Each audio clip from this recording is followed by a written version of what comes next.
Hello everyone, welcome to the AMES Australia and Parks Victoria live stream during the Refugee Week 2021.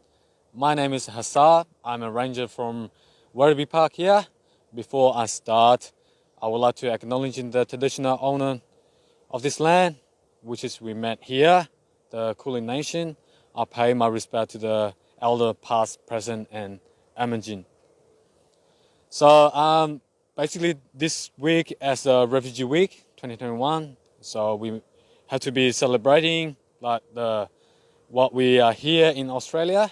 So such a great country that we live in on, and such a magnificent area environment here. As you can see behind here, the project that we're working on during last year lockdown, and you can see we plant a lot of the silver beet, and this all plant it's going to the sick community that they cook for the people that for the kitchen in the community.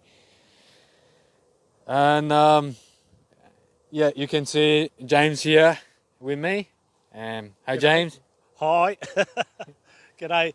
Well, since we started on that, by the way, I'm James Brincat. I'm the Area Chief Ranger for this park, and I'll introduce you to Adam Smith, who's our team leader, senior horticulturalist, and very famous for his horticultural skills here.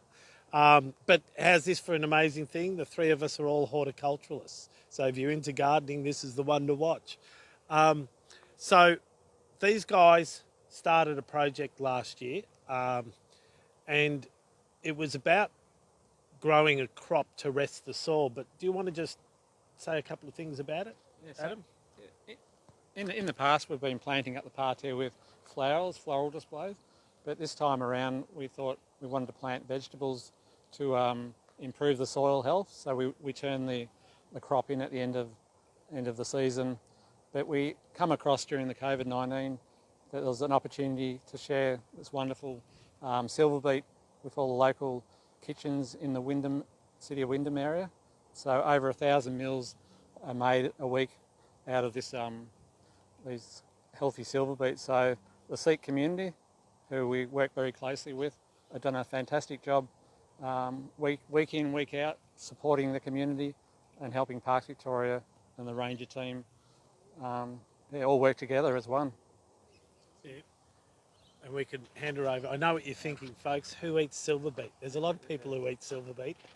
Us three do. Well, actually, he doesn't. So what happened is, with the Sikh community, they pump out about 1,000 meals a week, and this stuff ends up in various sargs, and it's packed into a lunch pack or a dinner pack, and it's given away for free to families in need. And it's a really good example about people from varying communities helping each other, and not just helping their own community, but helping a wider community. Hazar, you came to Australia when? I came to Australia in 2009 and with my family as a former refugee originating from Thai-Burma border. So, and you're Karen? I'm the Karens. Yeah. So you're one of the Karen Yes. who's arrived here 2009. And where did you end up when you first ended up in Tasmania. It's close to Hobart. The small town is called Moona. So I'll be living there over two and a half years, and then moved to the mainland in Victoria for the job opportunity. So is that after you thawed out from coming from the tropics and going to a really cold island to live? Well, never think of to live in Tasmania, because Tasmania is such a cold place.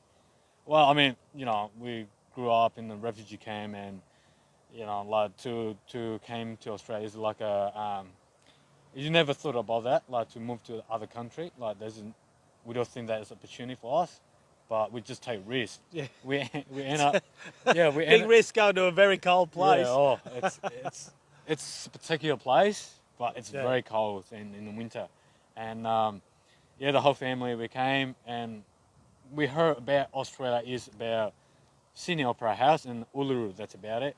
And that's And all there is. that's all it is. Well, yeah, Like- what else is there?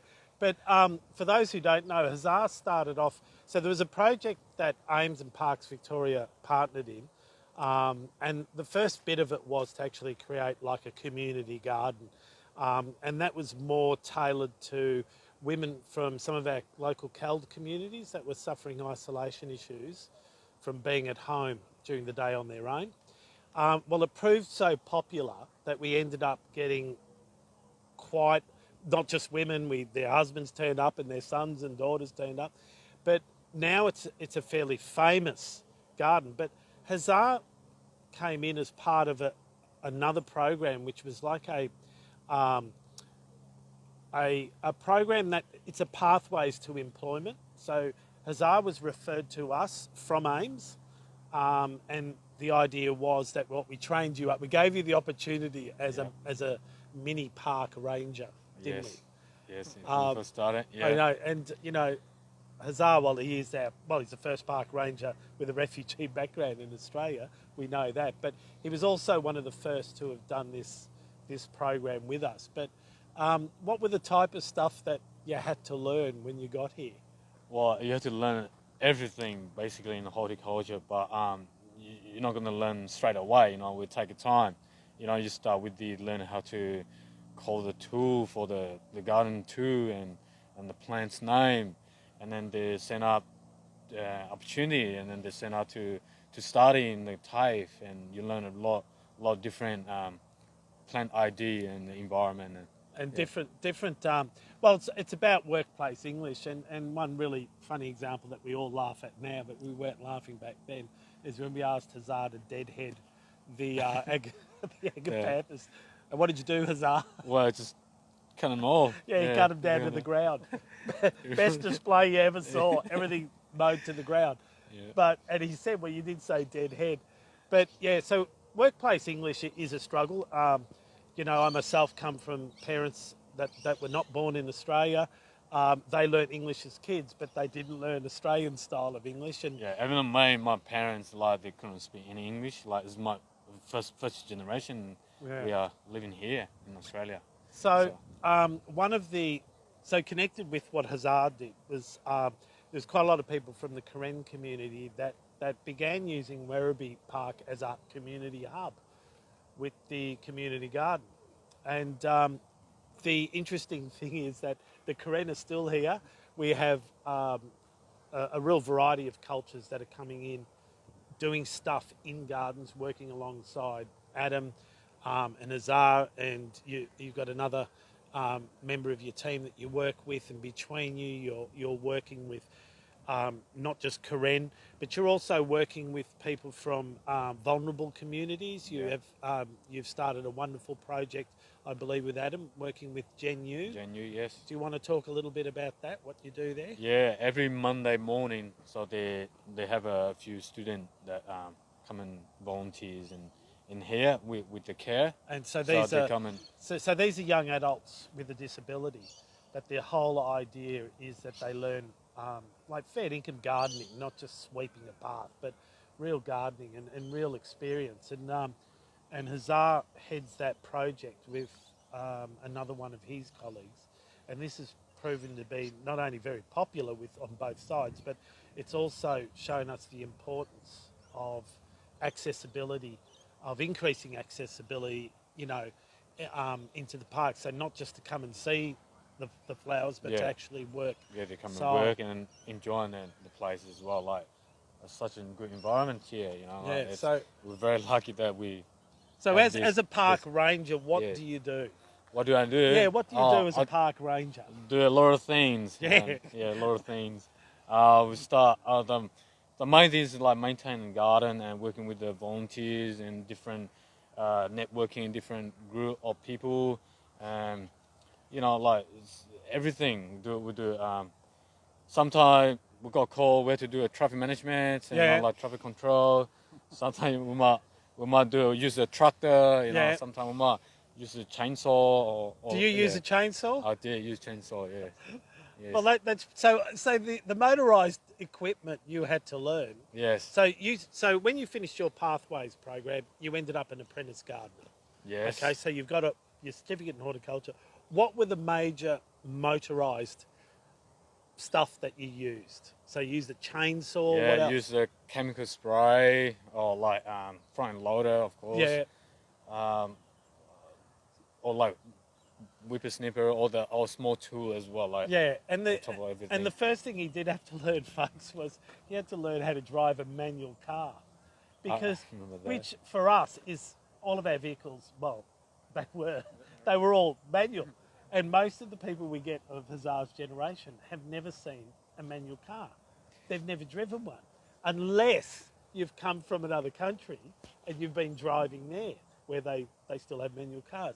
So the first thing he had to do was convert your license. Yeah, didn't to you? change the menu. So I had to do the lesson again. I had to start in, because when you're a plater, it's like Yeah. you have to do it, a test again, and so successfully first time, and yeah, now I got fully licensed. Yeah, Win menu, so no problem. So he's a fully licensed ranger. He's fully licensed to use a chainsaw. Yeah. He uses a front end loader. You know, there's no end to this boy's skills. Like it's really, really good. But it just shows how when you're working, you know, with these programs, mentoring is really, really important. And I've got to say that he had some team members working with him that were absolute mentors. You know, to show you. And now you're mentoring someone, aren't you? Yes. Who are you mentoring? Well, mentoring a lot of the high school student in the Yeah. community, local community, especially in the Wyndham community here. You know, year 10, 11, if they were looking for opportunity, do some placement work. Yeah. So they can contact me, or Yeah. and you know, because I'll be part of play my role in the community, Yeah. the youth community as well. So you know, they come in here, they ask, is there any volunteer or Yeah. placement experience, and I can do it. So I'll fill out the form, contact with the teacher, and then yeah, they can do it. You start that. That's pretty that, good. And then we And- teach them how to operate the. And you're also mentoring another young person from the community that's just become a ranger. And Yes. who's that? It's Adam X. Yeah, Adam Yes, X. And he's- where is he? He's hiding because he didn't want to be filmed. But Hazard played a major role in mentoring him, who came through a pathways program known as our seasonal ranger program. And he never left, did he? No, he's not. It's not now. He's 2 years ago. Yeah. Yep. So So- he's now a ranger, full-time ranger with us. So you've done pretty well. So it's good to.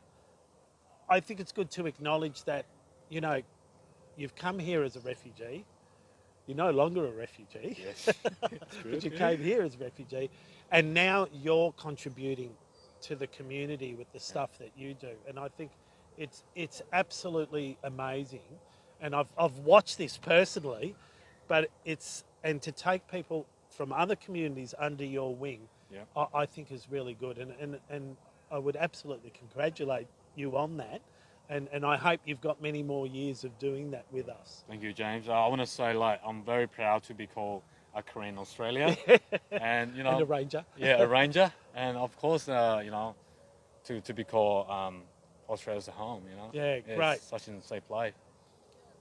So that's it from us, folks. Say goodbye. So you can say goodbye, Auntie.